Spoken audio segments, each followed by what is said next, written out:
Thank you for having me. I have to say, I'm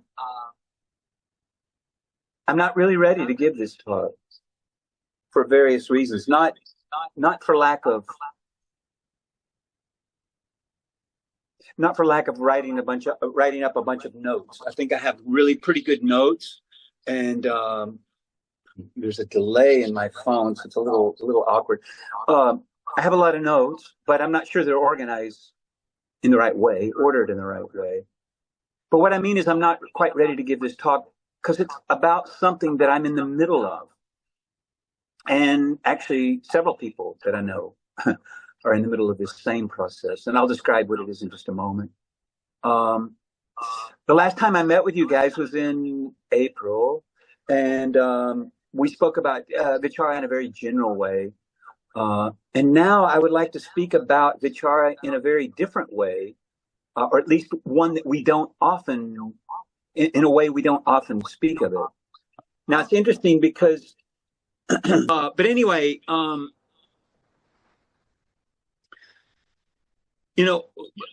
Vichara, Bhagavan's teaching. See, when we think of Vichara, we're thinking of Bhagavan's formal teaching and a practice that we choose to do.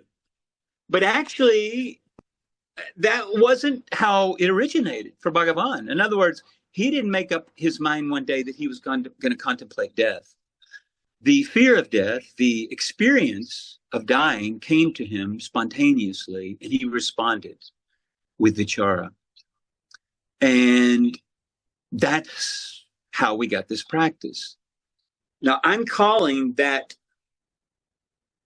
spontaneous Vichara that Bhagavan experienced in the upper room at Madurai, I'm calling that portable Vichara, or we can say, well, you could even say it's a kind of involuntary Vichara. In other words, it comes to you. It's not something that you've decided on following some instruction or decision to do. It comes to you by the conditions of your life. And I want to suggest that we can't control the conditions of our life, of course, but what we can do is respond to them. And if you're like me, you don't always do that very well. In other words, I became kind of an expert over the course of my life of resisting the conditions of my life, finding a way to deflect and distract and not have to be intimate with them. And there's a million ways we can do that, not least of all digital devices. So this summer, I was in a long meditation retreat, 45 days. It was in Maharashtra, up in the hills outside of Nasik, in a kind of 35-day rainstorm. And I had not planned to practice Vichara per se. I was going for stillness, just a stillness practice, emptying the mind of thoughts.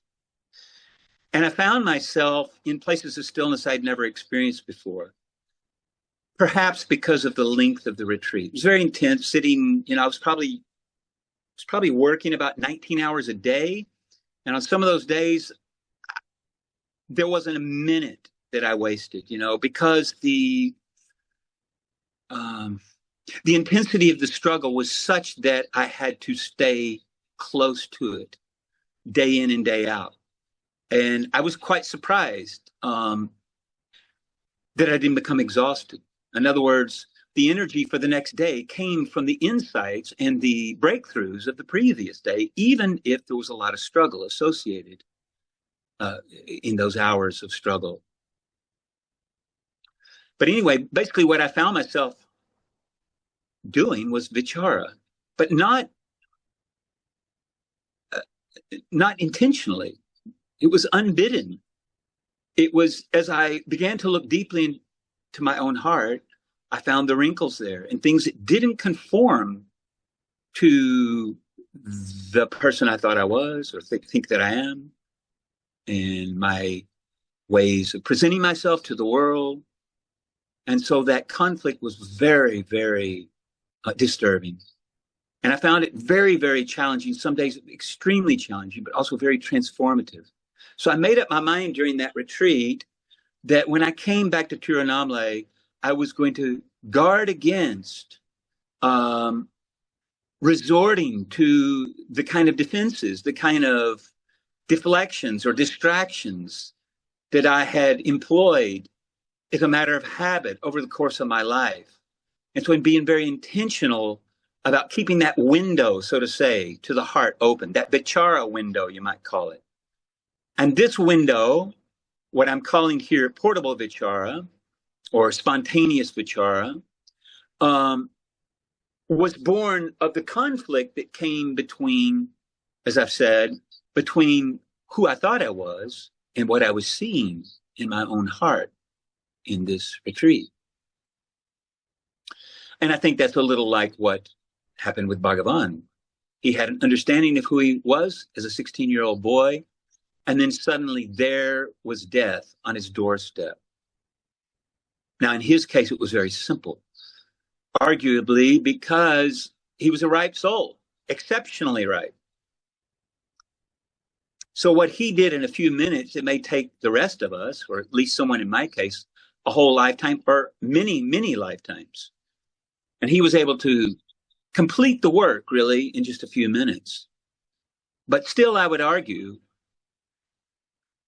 what he was doing there in the death experience was a kind of spontaneous vichara, what I'm calling portable vichara, not an intentional or not a sadhana per se. It had yet to be designated as a sadhana by Bhagavan at that point. And so what I want to talk about today is that way of doing vichara and how we might bring that about. In other words, let the conditions of our lives day to day, and especially our interior life, inform the practice of vichara. And so instead of having key phases that we cling to and exercise in the course of our vichara practice that kind of become routine, arguably, very often, letting the this is kind of annoying me now, letting the conditions that arise day to day, and that means the conditions of our lives that are unpleasant very often, letting those guide our vichara.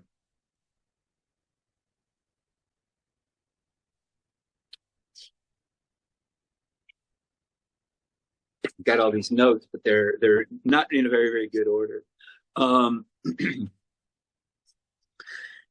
So I think this is I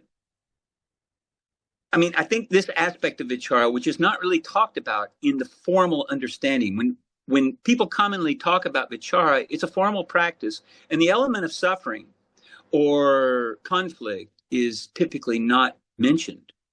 But in one place, Bhagavan says, it's when Yogananda asked about suffering, I've mentioned this so many times before in talks, but, suffering is the way, Bhagavan said. And that's a striking statement. We don't think of Bhagavan as someone preaching that, but he says it twice and very emphatically. Suffering is the way. Well, why? Why is suffering the way? Not because suffering is purative and is purifying in and of itself, but because it's a wise guide. It can point us to where the attention needs to go. And we can think of vichara maybe as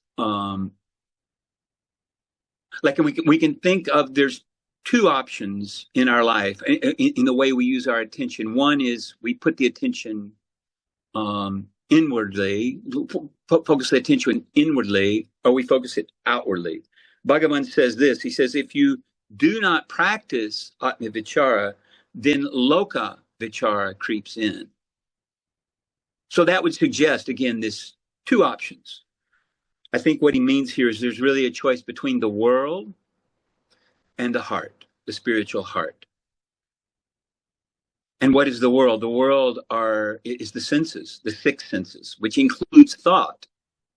Very often we think that when Bhagavan says look within, we can look into our thinking mind, and that can be our place of inquiry.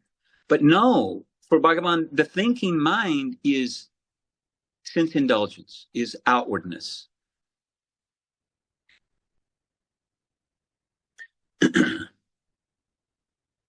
So the vichara really is nothing more than turning our attention inward, and it may be silent attention. It need not necessarily have a word question attached to it.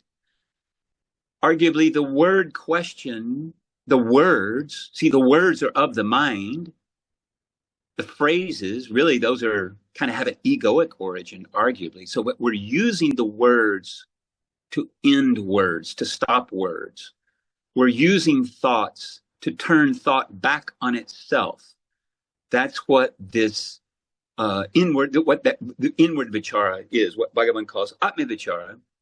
And the Loka Vichara is taking refuge in the joys and pleasures that the sense realm can give us. The things seen, the things heard, nice music, the tactile sensations, the things we touch, and of course, thought, conceptualization, reflection. All these are external for Bhagavan. That's quite shocking. And this was part of what happened in that retreat. I realized even thought, which is a kind of safe haven from the heart, from the painful heart, the heart that has in it regrets, remorse, resentments, ungrieved grief, unresolved memories, disappointments, sadness, sorrow, of course, also joy. The heart that is the home of all that we truly are, arguably, or at least all those states that are there are are what stand in the way of us becoming who we truly are. And we stay away from the heart because it's painful. And it's more than painful. It's very uncertain. It's even a little bit terrifying. This week I was reading Tolstoy's The Death of Ivan Ilyich. And I had to read it several times. Not because there was anything incomprehensible in the text. Very simple, very straightforward. The struggle is very clear. But because it was very painful to experience his pain and to see how I myself am a lot like Ivan Ilyich. There's that line in the gospel about the wise virgins waiting with their lamps alight, and you don't want to be without your lamp when the bridegroom comes. That's the message. The idea is that when push comes to shove, when the rubber meets the road, when we need to be who we truly are, that we're not caught off guard and find that there's a whole realm, there's a whole area of our heart and our psyche that has been neglected all our life. We want to explore that now while we have good life energy. Last night I was visiting a friend of mine, a close friend of mine, someone I've known for decades actually. And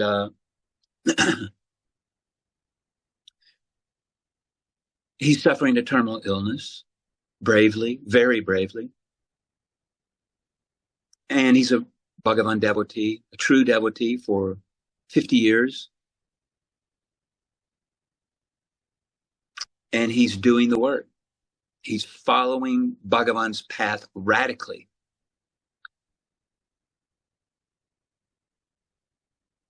In Ivan Ilyich, he talks in one place about, it's a syllogism of Caius. I don't know this syllogism, but it's man is mortal, Caius is a man, therefore Caius is mortal. So Ivan Ilyich says, yes, I remember that syllogism. I remember all men are mortal, but that's them. I'm a person who has thoughts, dreams, feelings. It doesn't apply to me. And we all know that kind of defense that we have in ourselves about when we contemplate something like death. It applies to other people, but it doesn't apply to us. So this friend of mine and I last night were speaking about Ivan Illich, and he was describing the tortured nights that he's suffering, physically, but also the kind of desolation he feels. Like he feels like all the pretensions of his life are being shaved away by Bhagavan's grace, but very painfully. And so it's a mixed blessing. It's the most painful thing you can experience in this life. And if you've read The Death of Ivan Illich, you know what that torture sounds like. At least in Ivan's words, we get a very good sense. Tolstoy's very, very good at conveying what's going on there. Well, this friend of mine's conveying exactly the same kind of torture. And so our job is, I'm arguing here tonight that portable vichara, or this spontaneous vichara, which is available to us right now, and invariably in the small or larger crises that come with life year in and year out. And if we can remind ourselves when they arise, in other words, when a crisis arises, we have the option of ignoring it, just getting busy, doing work, watching television, eating food, getting online, reading books, watching videos. We can paper it over. But when I was in this 45-day retreat, I could see how I'd done a lot of that over the course of my life. I had missed great opportunities to do the vichara that Bhagavan is actually calling us to. I was happy to do the vichara that was under my control and performed according to my timing. But I wasn't making myself eligible and available to do the vichara, the real vichara that came in the course of life, year in and year out. And I made up my mind in this 45-day retreat, that time is over. And it's because I've also reached a period in my life where there's no more time to waste.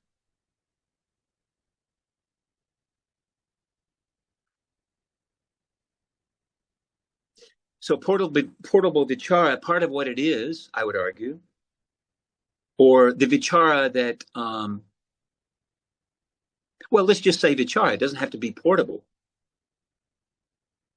is recognizing how the mind constructs identity in various circumstances, under various conditions. When we're praised or blamed, afraid, disappointed, restless, lonely, etc. And this becomes portable vichara because these kinds of feeling states happen to us every day or very regularly. Someone in your life, a family member, says something that's unkind or hurtful. And we have the option of feeling that hurt frontally or ignoring it. Now, I don't mean that we just indulge the pain of a hurt, but we also don't push it away. And I would argue that's vichara.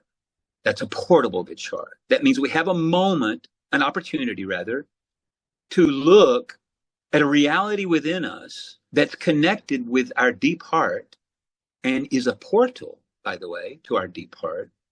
We have the opportunity to explore that. One time last year, a phrase that was very meaningful for me was grieving in real time. Grieving in real time. It's a little like vichara in real time. What does it mean, grieving in real time? It means facing, maybe it's too strong a word, but accepting and seeing the reality of my own heart day in and day out, moment by moment. And it doesn't mean that you're spending all your time, although that's not bad if you spend all your time doing this one thing, but it means you're carrying this one thing with you throughout the day, kind of as a backdrop, as a conversation maybe in the back of your mind that you can enliven when the difficult moment comes. The boss shouts at you, or the son or daughter disrespects you in some way, or the spouse, I don't know.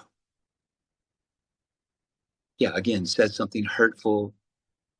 We have the opportunity to, and not just, of course, also the beauty in that is it informs our responses. In other words, if we can become intimate with the reaction, the reactivity to unpleasant feeling states that occur day in and day out, or at least regularly, occasionally at least, if we can become intimate with those, it helps us to respond in a more, I mean, that's an additional, that's a kind of plus point about Vichara, is that it allows us to be a little bit more human, and allows us, helps us, teaches us how to notice our reactivity, and when we're reactive, to note that we're reactive, inquire into that. And the awareness about our reactivity helps us to avoid being reactive. In other words, to be more healthily engaged with the people in our lives.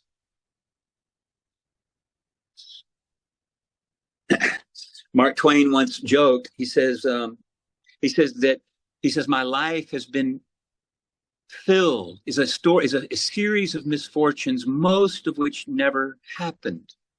It's it's kind of typical Mark Twain humor, but we know what he's talking about. It's a little bit like the 10th man, the one grieving over the 10th man, or the woman who's grieving over the lost necklace which is around her neck. Very often we are seeking in our lives what was never absent.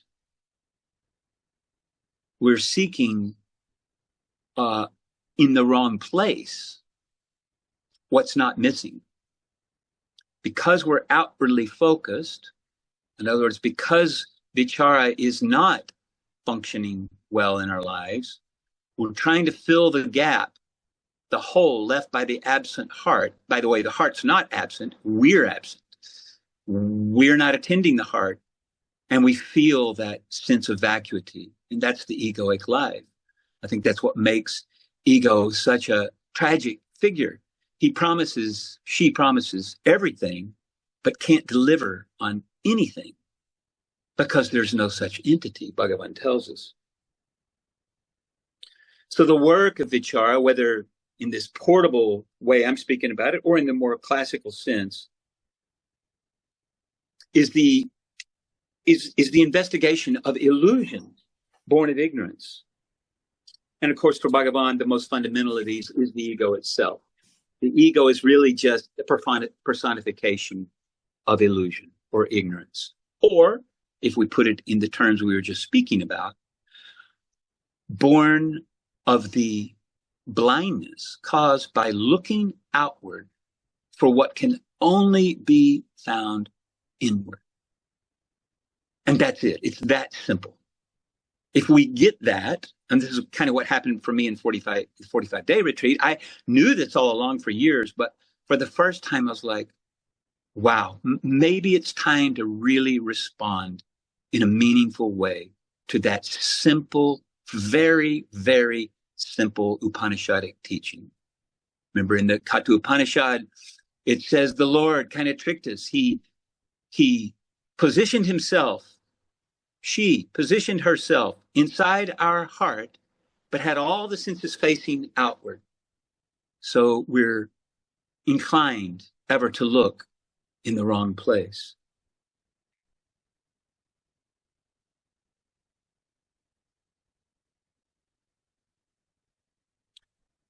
You might remember there's this story of Narada. It's a known story. He asked Vishnu, Lord Vishnu, to show him the nature of Maya. And Lord Vishnu says, yeah, go fetch some water and we'll discuss it. On his way to fetch the water, Narada meets a woman, falls in love, gets married, has children, lives an entire life. And then towards the end of his life, catastrophe strikes. The whole family is swept away in a flood. Everyone is killed. Then Lord Vishnu appears and says, hey, where's the water I sent you to fetch? Now, that's a very strange story, but it's trying to bring home to us the way that we carry the illusion of who I am and what my story is, what my life is, how we carry that with us everywhere we go. And it may only be revealed when it's too late, or revealed at the end of our life, or perhaps even not at all. Maybe in the next birth, we have to go through the same thing. So portable vichara asks us in the midst of the dream, rather than only after the dream collapses, in the midst of the dream, what am I presently taking to be unquestionably real? What am I taking to be unquestionably real? Now, that's just a standard vichara question, because we're taking things to be real that can't possibly be real. And we know that. We know that intellectually. It's just we're not doing the grunt work to see it plainly. Bhagavan says, Maya is what is not. So we could say the same thing about ego. Ego is what is not. Ego is the one name we give to this complex of grasping, resisting, imagining, remembering. It's the name we give it. But if there's no ego, then what do we investigate when we do a vichara? Well, we investigate all those impulses, those states, those feeling states, those mental states, if you will, that go under the heading of ego.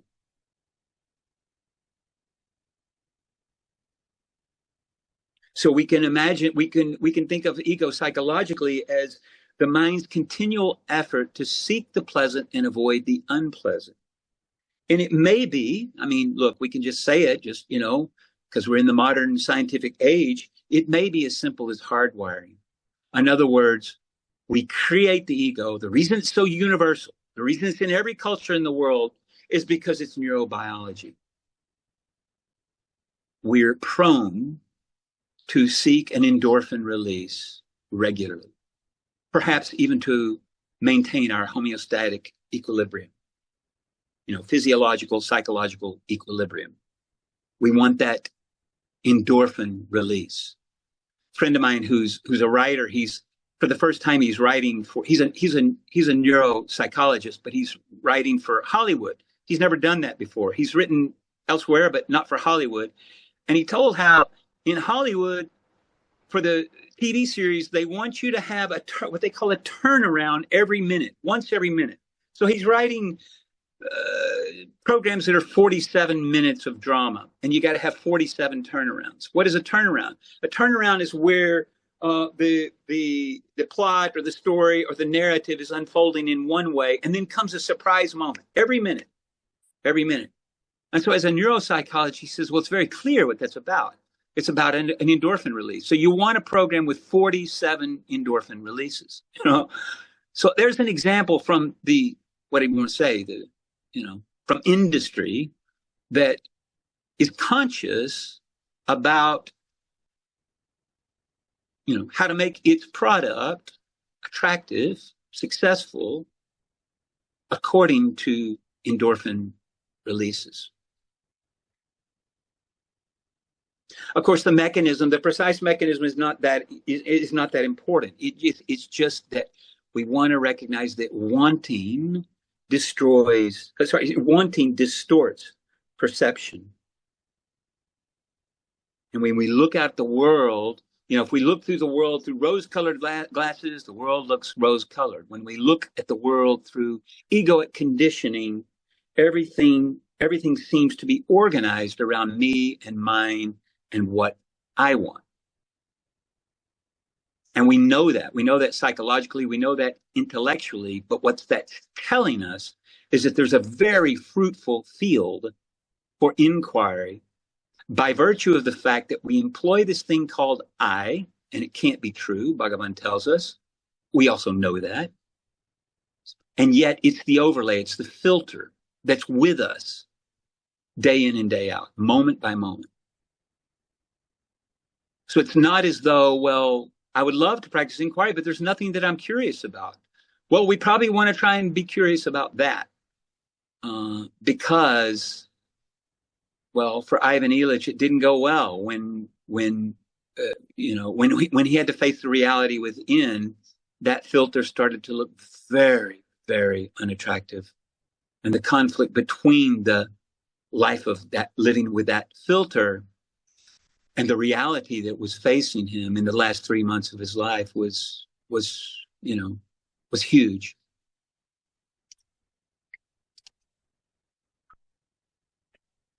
Oh man, I'm being very slow here. So, okay, I better push ahead here. Golly, I'm going way too slow. I'm gonna skip over some things. So I would say that portable vichara works alongside classical questioning, but it examines the personality patterns. It's a more conscious. In other words, when we talk about Bhagavan's established vichara, it's almost ontological. Like, who is asking this question? Who am I? It's almost like, what is the root? It's kind of got an ontological flavor to it. I'm not sure that's what Bhagavan had in mind. And certainly, I wonder whether that's what was happening there up in the upper room in Madurai. I think genuinely, like, death is there, so it seemed, and who is dying? Like, what is this? What's going on? I'm not sure how much awareness he had about mental states or that fear as a mental state, at least as he's moving into that experience. Certainly at the end of that experience, which only lasted a few minutes, then he did. So I would say that this spontaneous vichara is natural, informal, spontaneous, and it functions in response to unforeseen conditions in the daily life and is therefore unsolicited. Its purpose is to loosen the identification under various conditions. That's the purpose of vichara. And that's the obstacle of vichara. What keeps us from doing the deep vichara is that the identification wants to stay safe and intact, and the heart wants to be free of it. That's the first part. The second part is the hidden parts of the heart are painful to see and know. So those are the two obstacles, arguably. So we could say that vichara involves courage. And why? Because the startling effect of what we uncover within will cause us to lose heart and leave off by distracting ourselves with sense indulgence. This is what I've done all my life. You have good intentions, you get in, but when the going gets tough, it's like easy to find a way to convince yourself that you can do vichara that's easier. You can do questioning, inquiry that's more manageable. So the ego thrives on non-vichara. What is non-vichara? Insufficient attention, inward attention, and confining our study to externals. Inquiry is sustained penetration of the ignorance supporting the six senses of separateness.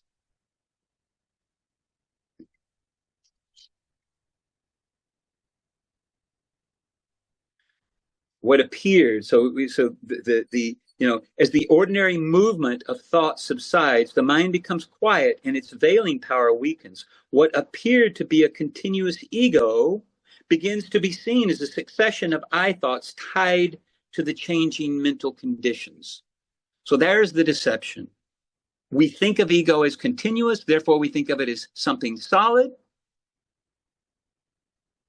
But if we look close enough, we see that it's just a succession of I thoughts. This is classical Bhagavan's teaching, a succession of I thoughts tied to changing mental states. So again, there's another entry point for our vichara under whatever conditions, whether in the classical way or in this more what we're calling portable vichara. Boy, I really have not used my time very well.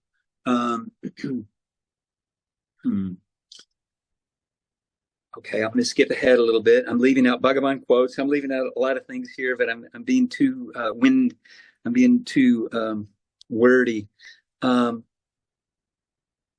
So one of the things that I found in myself, and part of what kept me from doing more meaningful and effective vichara, is not greeting the unflattering discoveries that vichara reveals, not greeting that with acceptance and neutrality. In other words, having to be scandalized that I've got that in me, being judgmental, being critical,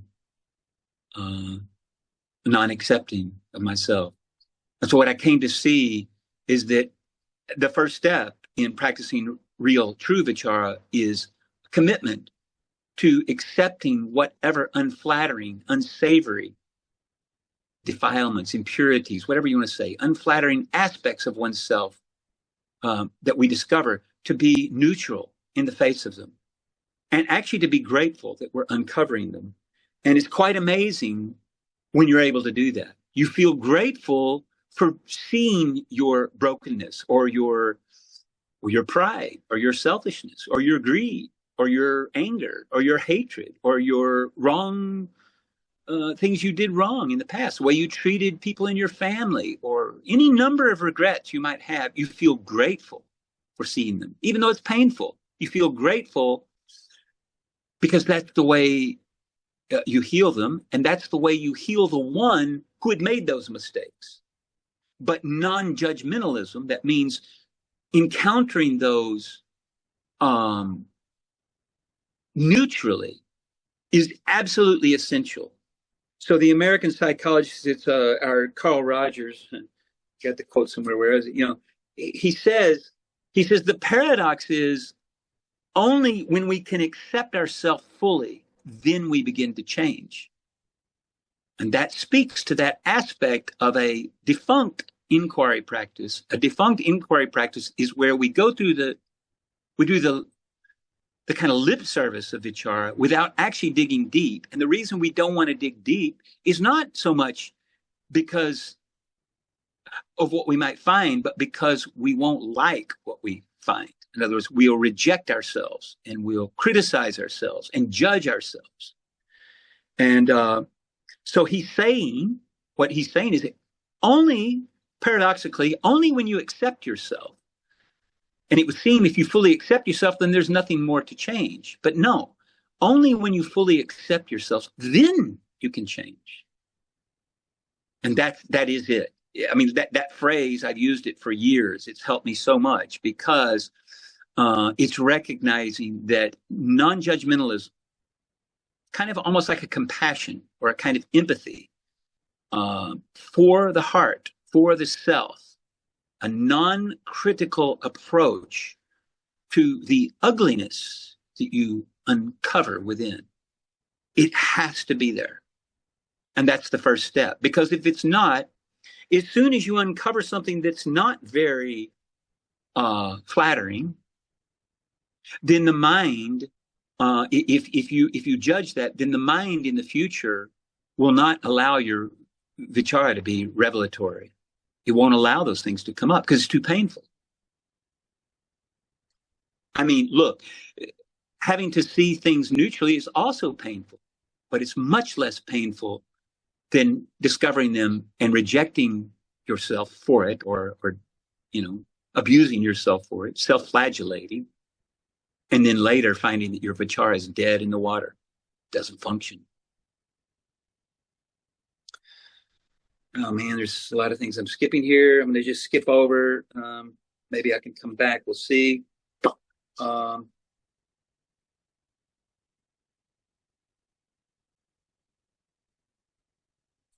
There's that line. I can't remember who it was. It was it was a theater critic. I think he said, he said something like, he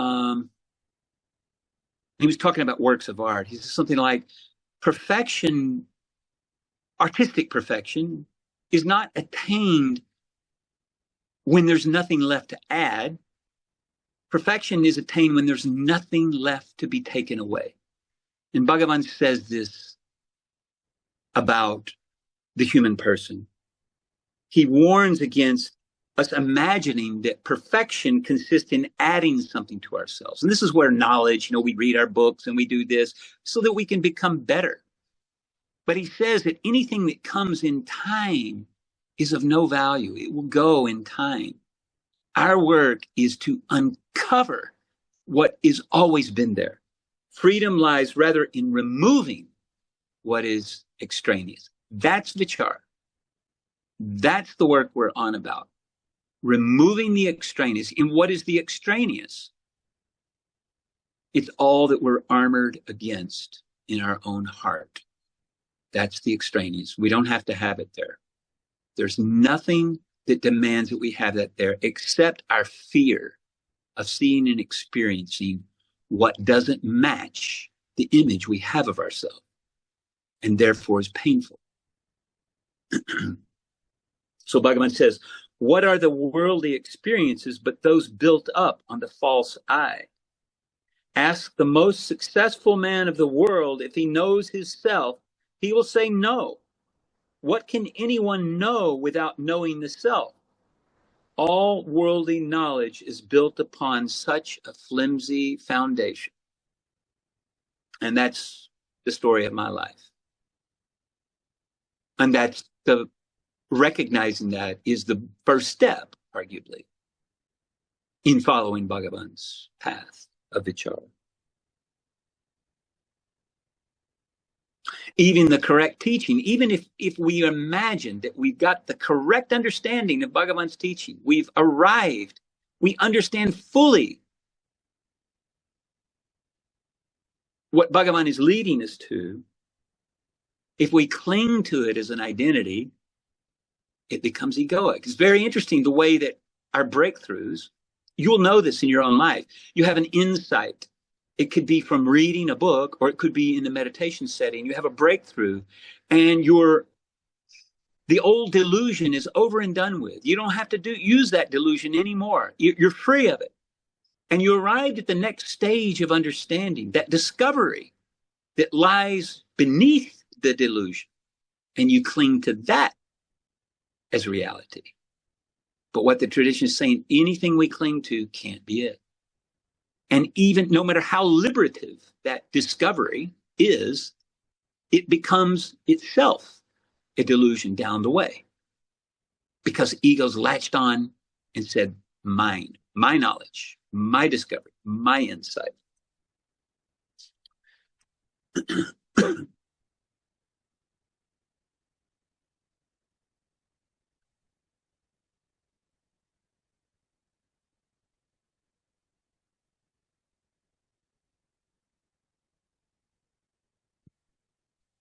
Well, I've used up my time. There's a lot more here that I would like to share. Darn it. But I want to give time for you guys, and in fairness.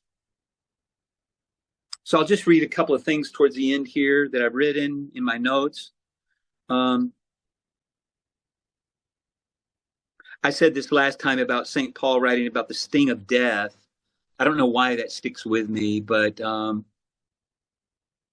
it's a powerful phrase, and it's got that ugly word in the Western tradition. He says the sting of death is sin. Well, we don't like that word, fair enough, because it's been misused. But the word sin just means separateness. And that's what Bhagavan means by ego. It's just separate. We're cut off from our heart, cut off from the self, cut off from God. And etymologically, that's what sin means. So the sting of death is sin. It means we're cut off from our heart. It's not about divine punishment. It's about estrangement, separation from our own heart. So the punishment is built into the separation. It doesn't need to come from somewhere else. We're doing it. So in the language of Bhagavan's teaching, identification with a separate ego estranges us from the life of the heart, pure and simple, right? As long as we identify ourselves with what is perishable, death must appear threatening. So this is Ivan Illich. This is my friend who I was meeting last night. As long as we identify with what is perishable, death must appear as threatening. Why? Portable vichara gradually exposes this identification and turns attention towards that which is not born and does not die. But if we're identified with the ego, we all know. See, that's why the egoic project always has to keep renewing itself, reestablishing itself, because there's nothing there. It's not satisfying. It can never satisfy. It can only satisfy through the senses momentarily, one sense object at a time. And then that joy, that pleasure, that relief passes away, and we have to renew it. We renew it, renew it. So insofar as we're identified with what is not true, with what has no substance, then death would appear very threatening, because we never become who we are. And all that we think we are is bound to perish. This body, this mind.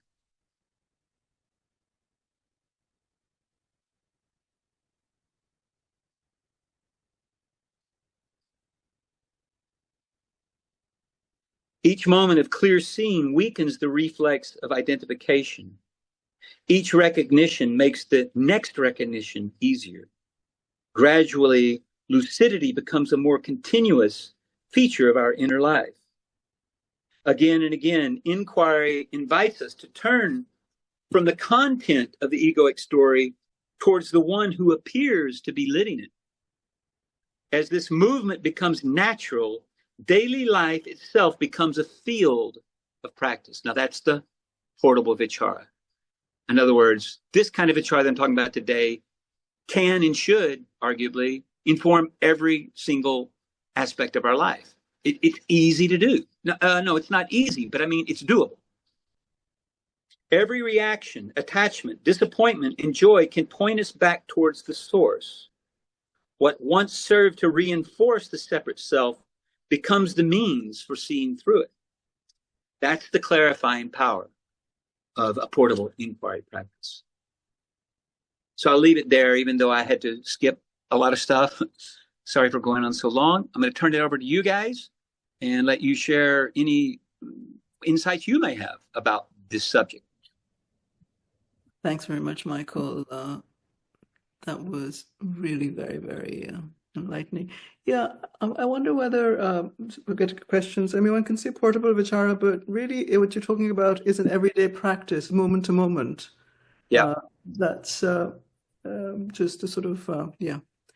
And I think, and I wonder if it can be a bit threatening for people, for some people, because, when you're very used to a certain presentation of Bhagwan's teachings, it can become a kind of a comfort zone. That it's presented in a certain way and one is identified with it and so on, but actually what it means in every single moment is much more difficult to address. Anyway, the questions here, the first one is there any difference one moment. Is there any difference between whether we ask, from where does this I thought arise, or from where are these thoughts arising? That is, without using the word I. And the second part of this is, when searching for the source of the I thought and discovering that it cannot be found, should one continue to look for its source or simply remain in a state of quietude till the next thought arises to resume the inquiry? Wow, good. Okay, so there's two questions there. Let me take the last one first. So, well, quietude, man, that's great, right? Because I think quietude means you're settled into your heart. If we're talking true quietude, that means there's no thoughts and there's no compulsion to think. Then it doesn't get much better than that. So, in one place, Bhagavan says, he speaks of vichara as making the mind quiescent, as if that's one of the goals of vichara. So I would say if there's quietude, you don't go looking for something to inquire into. No, remain in the quietude. Now, can you repeat the first question? There was two parts there. The first one was about, it's not coming to me. Oh, it was about the I thought. Yeah, go ahead. Tell me. Yeah, so the first one is there any difference whether we ask, from where does this I thought arise? Or if we ask, from where are these thoughts arising? That is, without using the word I. Yeah, I don't think there's a difference, really. Bhagavan says that all thoughts go, the whole mind is sourced in the I thought.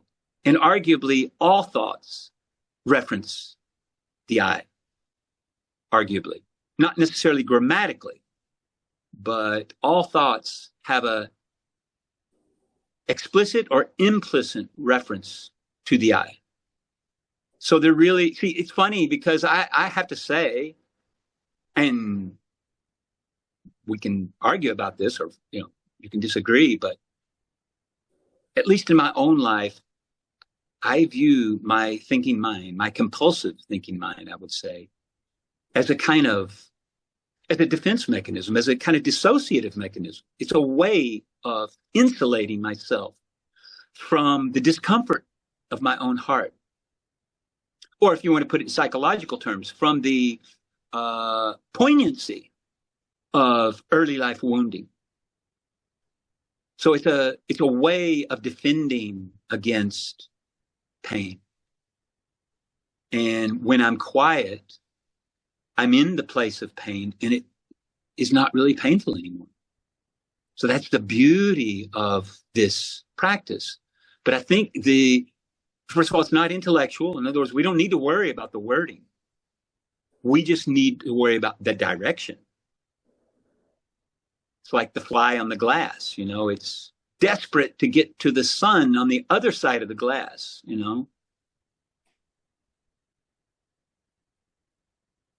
thinking that it's going to be free when it gets to the sun, or thinking that somehow the glass is going to be the portal by which it becomes free, but only by leading the glass can it make its way to freedom. So that's what I would say. I would just say that,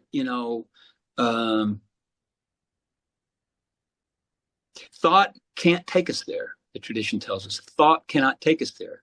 But Bhagavan is giving us the option of using thought to lead us beyond thought. In the Zen tradition, they talk about word samadhi. Word samadhi, very interesting phrase, because samadhi, as you know, just means perfect, absolutely perfect stillness. So you use words to bring you to the edge of thought and to deposit you into perfect stillness. That's what I think Bhagavan is pointing us to. The next question. If our hearts are burdened with pain and suffering, surely this is the engine of our constant misguided search for pleasure, escape, and distraction from that underlying reality. When in our outer search we get unexpectedly hit by pain and suffering, it inadvertently and uncomfortably brings us back to the heart. So in a sense, crisis in our lives that we perceive as the failing, for we're obsessed with pleasure seeking, is in fact an opportunity, if we can bear it, for vichara. Perceiving ourselves as we are on a deeper level without the delusional images we entertain in order to again feel good about ourselves. So it would seem in relation to our ego and its dependency on self-conceit, pain is inevitable and unavoidable on the path of self-inquiry. The pain is perhaps a symbol of the purifying process that takes place when we truly journey inwards. Well, beautiful. Wow. Well, I mean, look, if all you guys understand what was just read there, then you don't even need this talk, because that is it, really. I think it's just that simple. What the lines you just read, that covers it, The only thing I would say, I didn't follow the part about the pain being a symbol. I'm not sure the pain is a symbol. I think it is I see what she sees. I think what they're saying is it's the pointer.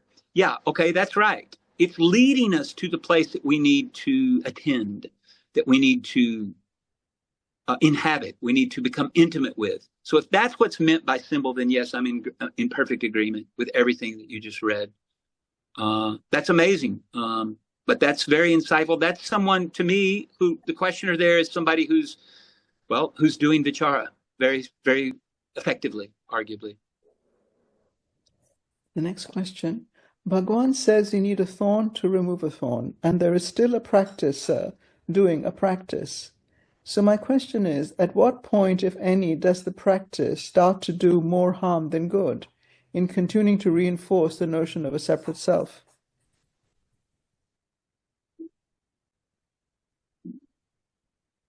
Well, I mean, any of you could answer I mean, all of you, including the questioner, can probably answer the question. But I think that, okay, so the thing about the thorn, yeah, again, what is the thorn that we use to remove the thorn? It's thought. That's the thorn. That's vichara. We're using a thought. We're using words. We're using the mind. We're using the ego to remove the ego. It's a little bit like Bhagavan's, well, he uses the simile of the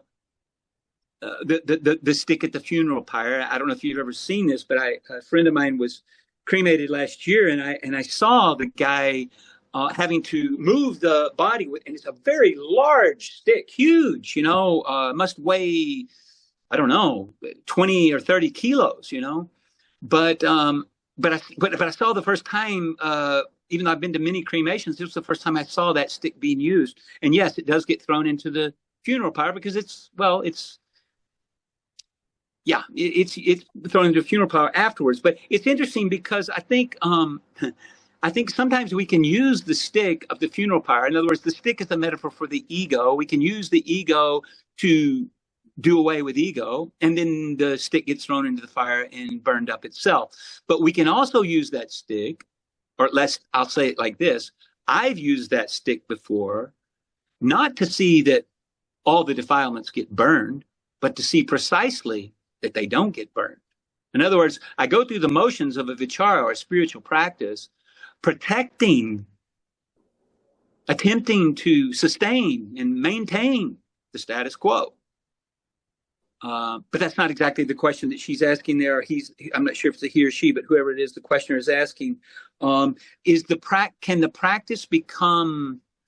Yeah, I think that's right. I think if we're using the practice mechanically, in other words, things have to be relevant, have to be alive for us, and we can feel, and all of us know this, when our practice becomes dead, when we're not really engaging, we're going through the motions of doing what we think our practice to be, but it's not we're not connecting.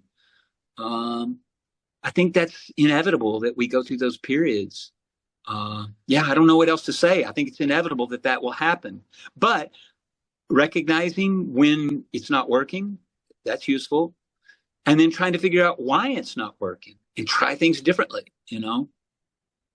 So the tradition gives us many, many suggestions about how we do that, trying different things, But yes, we want the practice to be engaging, interesting, alive, animated, real, meaningful, all those things we want. And when it's not there, then we just have to mess around with it. A little like a fly in the bottle. He flies left, right, up, down, forward, backward, until he or she finds the opening at the end of the bottle and comes free. I don't think there's any easy formula for how to solve that beyond just kind of being the fly in the bottle. Just try different things.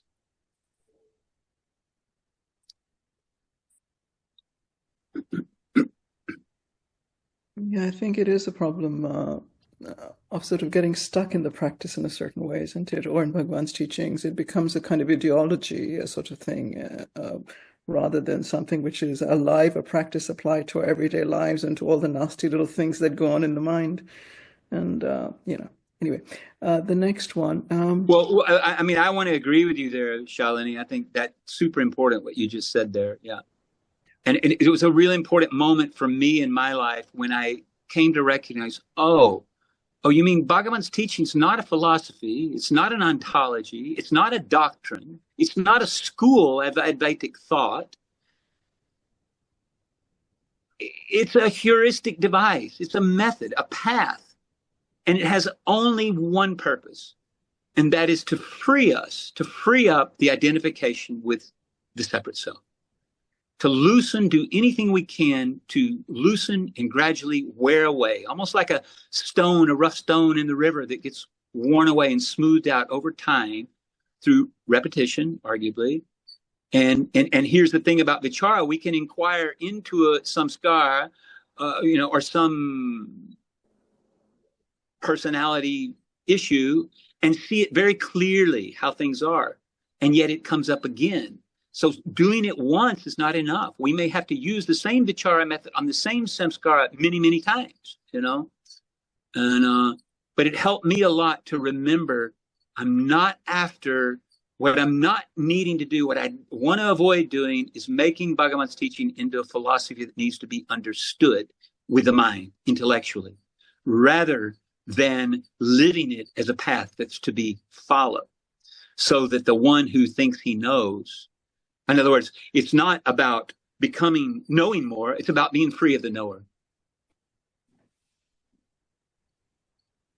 Yeah, because there is a tendency sometimes to identify with the path, to grasp it, to have an identification, an identity, and then, it's, rather than just being free of the knowing and being and not knowing, just looking at things. Okay, the next question.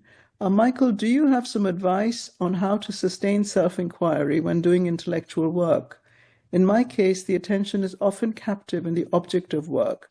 I keep holding on to the principle that there is no doer, but I find this as a major obstacle in performing Atma Vichara in external conditions.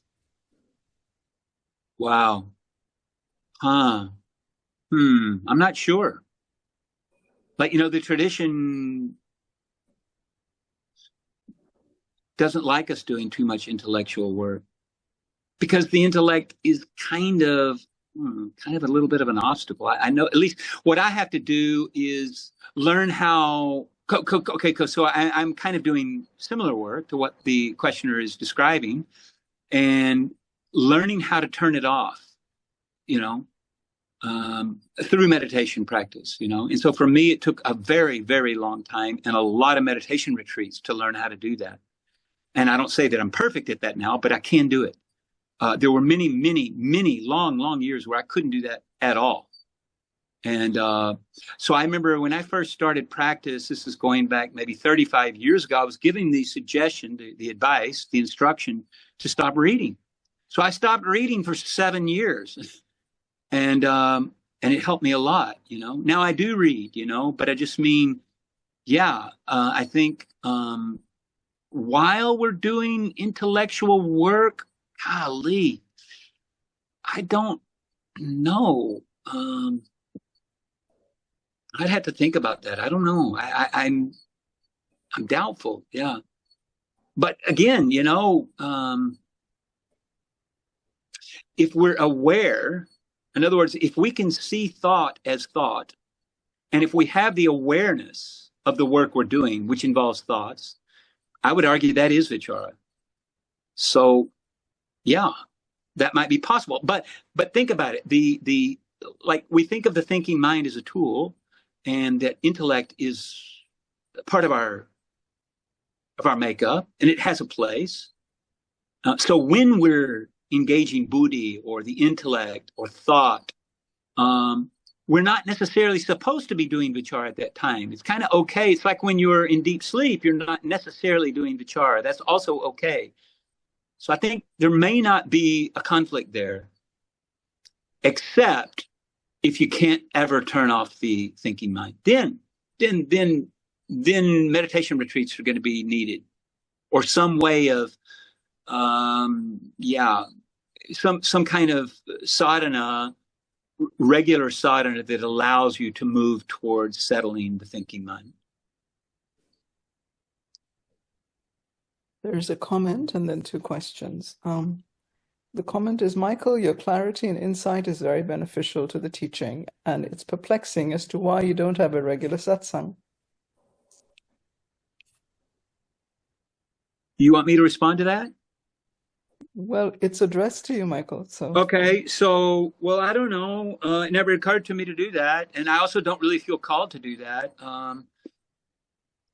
because look, all of us are seekers on this path, and we're sharing with one another, as we do here in Ramanashram. We share with one another the conversation we're having now, what we're going through, and so that's useful. That's very useful. But we don't want to make that into. I wouldn't want to make that into a habit. In other words, we do that the appropriate amount of time, and then the rest of the time we have remaining, we do our work and we do our practice. So I don't think Bhagavan was very big on, well, I mean, he was clearly not very big on formal word teaching, because he himself didn't do much of it. It's funny, we, in the post Mahanirvana period, we think of Bhagavan as someone who only gives teaching by the spoken word, but actually we know from the text that there's a lot of spaces in there where he's not saying anything. Someone will ask a question and 20 minutes will go by before he answers it. I think we want to do everything, all of us, we want to do everything in moderation, and let this kind of practice be at the fore of our, of what is important, to us. There's two more questions. The first question is, I have read many books by Ramana Maharshi, David Godman, Nisargadatta Maharaj, Robert Adams. And when I read those books, I feel so good and motivated. And all these books refer to one thing, which is to keep practicing self-enquiry, to experience who you are, and you will never doubt that the world is unreal, that it doesn't exist like a mirage in water. But reading so many books and watching videos, still no progress has been made, because when any thoughts arise, I identify with them and I'm not doing self-enquiry because it feels boring and I'll do it later and never continue the process. As I realized that reading books, watching videos doesn't realize my true self unless I practice self-enquiry continuously, because doubt is always arising that am I really not the body and mind? Is it really the case that the world doesn't exist? It feels so real and solid. So how can we eliminate this doubt? Will I realize itself or myself by doing self-enquiry that this world has never come into existence? Will I get proof like all the sages as they came to be realized?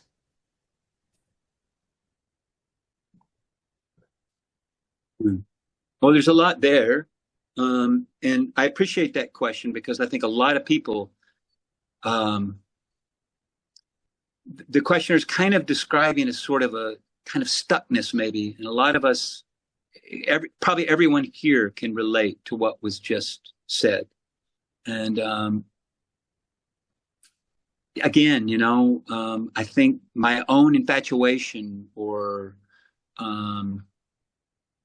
almost an obsession with maps, with reading the lives of the saints, hearing the teachings, reading about the teachings, was thinking that in understanding the teaching, possessing the map, that I'm doing the work, and I think last time I mentioned, like, we were talking about it's like map making or building the boat that's going to help you to cross the flood. You can continually improve the seaworthiness of the boat till the end of time. And it won't help you to cross the flood unless you actually get in it and set sail. And the setting sail part is what we're resisting a little bit, at least that's what I was resisting, because I was very comfortable with my thinking mind. So I was very comfortable thinking about the teaching and collecting maps and theories and different angles of understanding. And that certainly has a place, so there's this, the Buddhists talk about, Suttamaya Panya and, what is it? It's not coming to you. Chintamaya Panya and Bhavanamaya Panya, or in Bhagavan talks about, what he talks about Shravana, Manana, and Nididasana. So that the Shravana, the listening part, the Suttamaya Panya, that's the learning. It is certainly valuable, but we stop there, Or if we don't stop there, we reflect on it with the thinking mind, but we don't ever take it into set the boat, set sail in the boat, But both of those are valuable. But there's that third element that needs to be, and that's the part that's hard, because I think we all have an intuitive sense that if we set sail, we'll never end up back here. And the reality is we won't. And that's frightening. Once we set sail, then God knows what will happen, we won't end up back here, or we won't end up the same person, and that's what we don't like. We would rather be an ego trapped in a body in a world that's familiar than to risk giving all that up and end up someplace that's completely unknown to us. All the traditions talk about that fear.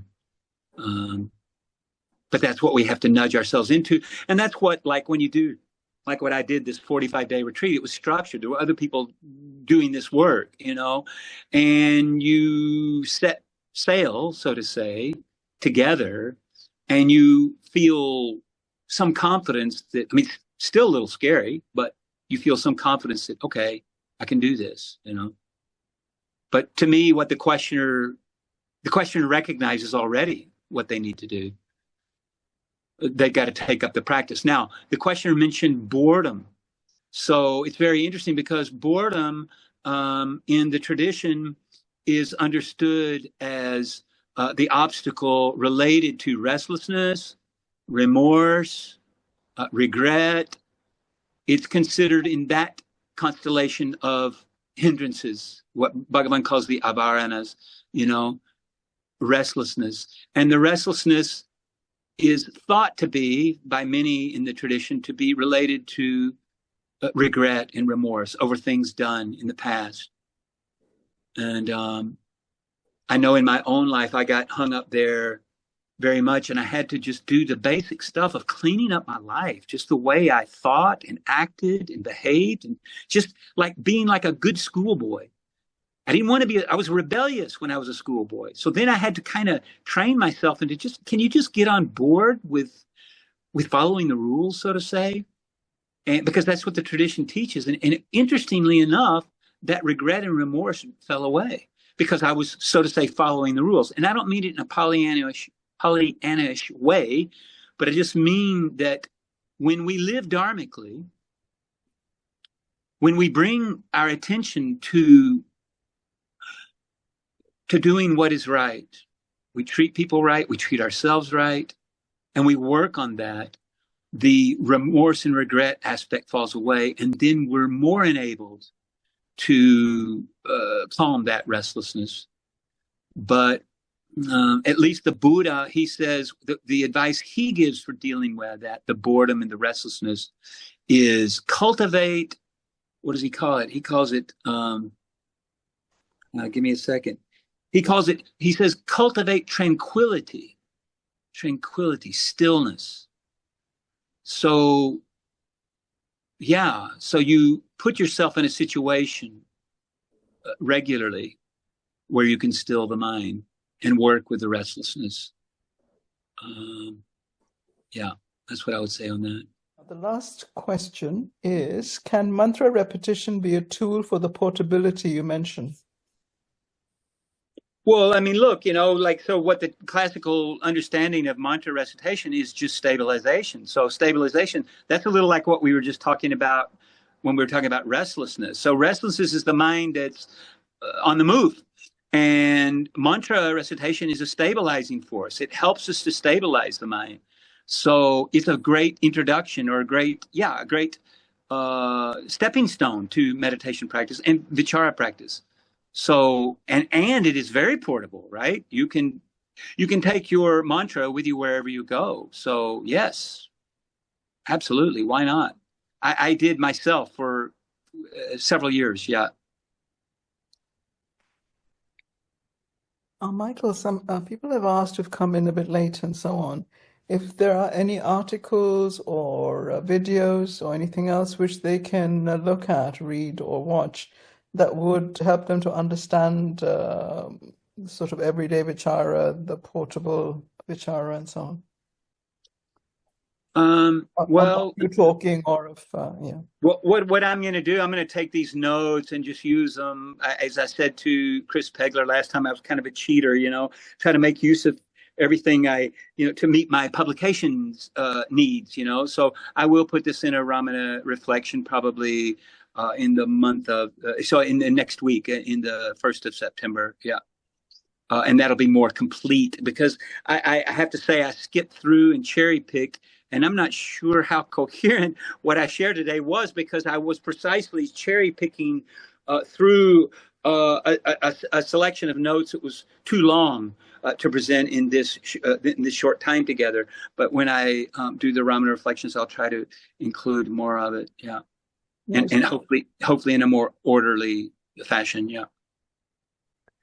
No, it was perfectly coherent. And yeah, for those who don't know, there's an e-newsletter, an e-magazine that comes out of Ramana Ashram every month, which is edited and is written by Michael Highburger. And that has a section called Ramana Reflections. And today's talk will be in that article, Ramana Reflections in Saranagati. Yeah. So with that, and you can say that's available on the ashram website as well. The link to that is available easily there.